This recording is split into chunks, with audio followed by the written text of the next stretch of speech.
Vous pensez connaître l'histoire de Jésus? Ce que vous allez découvrir aujourd'hui va bouleverser tout ce qu'on vous a enseigné. Dans les traditions islamiques se cache un secret si explosif qu'il a été dissimulé pendant des siècles.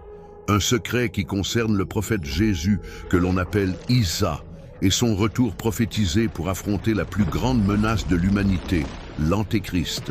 Bonjour et bienvenue sur Sira, la chaîne où nous explorons les vérités cachées de la tradition islamique. Aujourd'hui, nous levons le voile sur l'un des plus grands mystères de l'eschatologie musulmane, le retour de Jésus et son combat ultime contre celui qu'on nomme le Dajjal. Accrochez-vous, car cette histoire redéfinit tout ce que vous pensiez savoir sur la fin des temps. Pour commencer, replongeons-nous 2000 ans en arrière. Imaginez cette scène. Sur une colline près de Jérusalem, un homme est sur le point d'être crucifié. Du moins, c'est ce que l'histoire a retenu. Mais le Coran nous offre une perspective radicalement différente. Dans la sourate An-Nisa, il est dit « Ils ne l'ont ni tué ni crucifié, mais ce n'était qu'un faux semblant ». Ce verset contient une révélation capitale. Jésus n'est pas mort sur la croix. Il a été élevé au ciel par Allah, préservé pour une mission d'une importance capitale. Pourquoi une telle dissimulation? Pourquoi cette protection divine si exceptionnelle? La réponse se trouve dans une parole prophétique qui nous donne des frissons. Le jour de la résurrection ne surviendra pas avant que ne descende parmi vous le Fils de Marie. Cela signifie que Jésus est vivant, quelque part entre les cieux, attendant le signal divin pour son retour. Un retour qui n'est pas anodin, car il annonce un affrontement d'une ampleur inégalée. Mais pourquoi son retour est-il si crucial?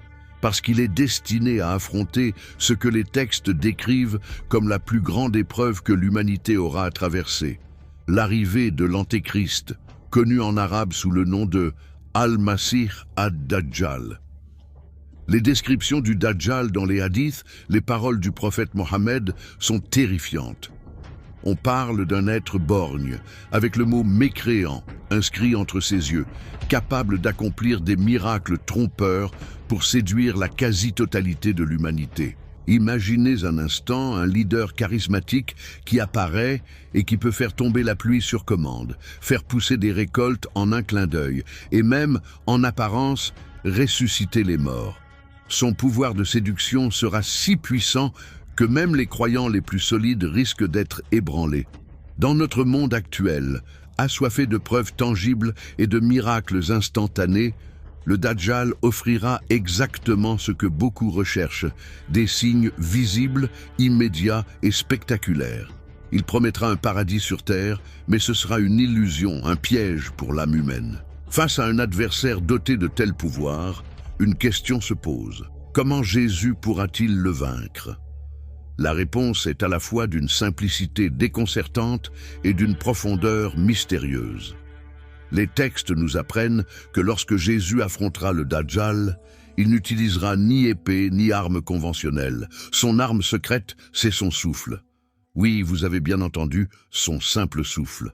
Un hadith rapporte que Jésus, fils de Marie, descendra, puis il cherchera l'Antéchrist et le fera périr. Et d'autres précisions indiquent que le Dajjal se dissoudra au contact de Jésus, comme le sel se dissout dans l'eau. Mais comment un souffle peut-il anéantir un être au pouvoir si extraordinaire? La clé réside dans la nature même de ces deux personnages. Le Dajjal représente l'illusion, le matérialisme pur, la séduction des apparences, la vérité tordue. Jésus, lui, incarne la vérité spirituelle, la connexion authentique avec le divin.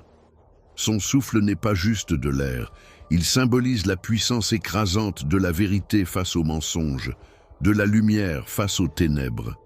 C'est le pouvoir de la réalité divine qui vient dissiper l'ultime illusion.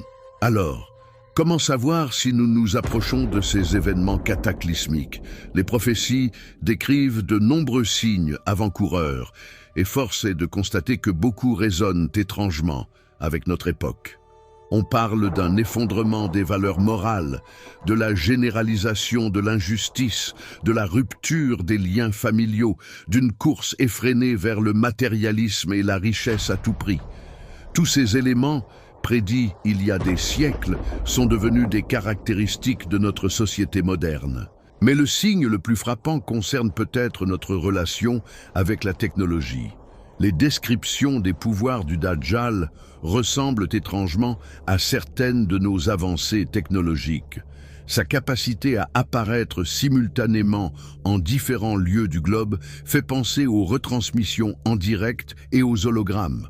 Son contrôle sur les éléments et les ressources naturelles rappelle notre dépendance croissante à la technologie pour maîtriser notre environnement, parfois à nos dépens. Sommes-nous en train de créer, sans le savoir, un monde parfaitement adapté à l'arrivée d'une telle entité? La question mérite d'être posée. Face à ces prophéties, quelle devrait être notre réaction? La peur? La panique? Certainement pas. L'islam ne nous laisse pas démunis. Il nous donne des armes spirituelles pour nous préparer. Par exemple, il est fortement recommandé de mémoriser les 10 premiers versets de la sourate Al-Kahf, la caverne, car ils sont décrits comme une protection contre l'épreuve du Dajjal. La prière régulière, le jeûne, l'aumône, la recherche sincère de la vérité, ce sont autant d'outils puissants qui nous ancrent spirituellement et renforcent notre foi pour les épreuves à venir. Le prophète Mohammed a particulièrement insisté sur l'importance de développer notre discernement intérieur, notre basira. Dans un monde où les apparences seront plus trompeuses que jamais, où le faux semblera vrai et le vrai semblera faux, notre capacité à voir avec le cœur, à distinguer la vérité du mensonge, deviendra notre bouclier le plus précieux. Et cela se cultive au quotidien, par la connaissance, la méditation et l'invocation. Mais après, la tempête vient le calme. Après la défaite du Dajjal par Jésus, les textes décrivent une ère de paix et de prospérité sans précédent sur terre. Jésus établira la justice, brisera les croix pour corriger les fausses croyances, tuera le porc symbolisant l'interdit, et abolira l'impôt de guerre car il n'y aura plus de combat à mener contre les non-croyants.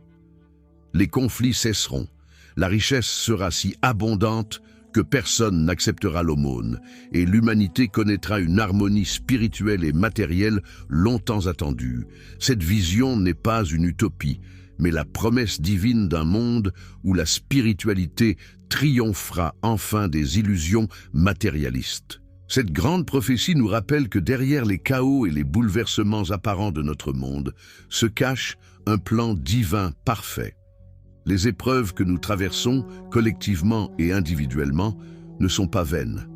Elles font partie d'un immense processus de purification nécessaire à l'avènement d'un monde meilleur et plus juste. Et dans ce grand récit cosmique, chacun d'entre nous a un rôle à jouer. Ne pensez pas que vous êtes un simple spectateur.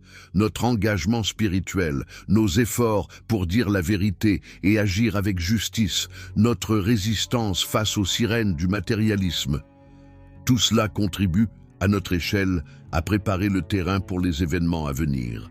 Ne sous-estimez jamais l'impact de vos choix quotidiens. Chaque fois que vous choisissez la vérité face au mensonge, la justice face à l'oppression, la spiritualité face à la superficialité, vous participez activement à ce combat intemporel entre la lumière et les ténèbres.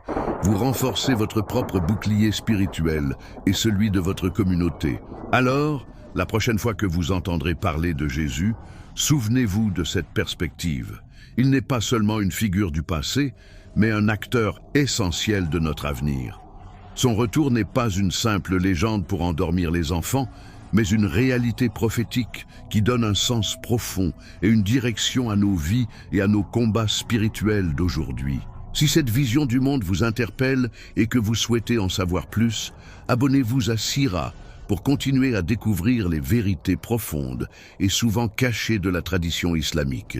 Si cette vidéo vous a fait réfléchir, montrez-le nous avec un like et surtout partagez-la avec ceux qui, comme vous, cherchent des réponses au-delà des apparences. Car dans un monde de plus en plus complexe et confus, comprendre les signes des temps n'a jamais été aussi crucial. Merci de nous avoir suivis et à très bientôt pour une nouvelle exploration.